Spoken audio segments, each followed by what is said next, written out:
Hvis vi ikke har en sol, så har vi heller ingen liv på jorden. Det vil sige, at der ingen mennesker, dyr eller planter kan være på planeten. Solens stråler laver energi, som bliver til varme. Når varmen driver ud i atmosfæren, møder den CO2 og vanddampe. Dette kaldes drivhusgasser. Drivhusgasserne optager noget af varmen og sender nye varmestråler ud. Jorden udsender også selv varmestråler, men det meste af denne udstråling optager drivhusgasser. På den måde opvarmes atmosfæren og jorden.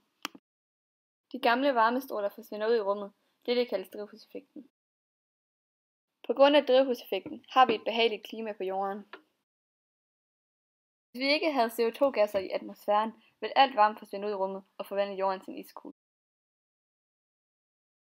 CO2-udslippet bliver større og større for hvert år, medmindre vi gør noget.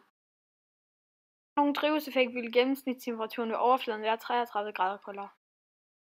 Hvis du brænder kul og affald, kommer der CO2. Når vi trækker vejret, trækker vi ilt ind fra luften og pusher CO2 ud igen. Der kommer CO2 fra udstødningen, når vi kører i bil, traktor eller et andet køretøj.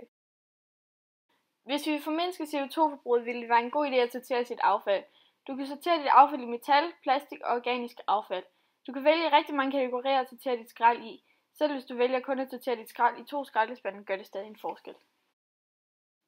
CO2 ligger sig i et lag omkring jorden, som gør, at varmen fra jorden ikke kan slippe ud. På grund af global opvarmning bliver det varmere, så isen ved Nord- og Sydpolen smelter. Det begynder at regne mere i Danmark, og der kommer tørke andre steder på jorden. Der kommer også flere storme og mere uvejr. Atmosfæren indeholder forskellige gasser.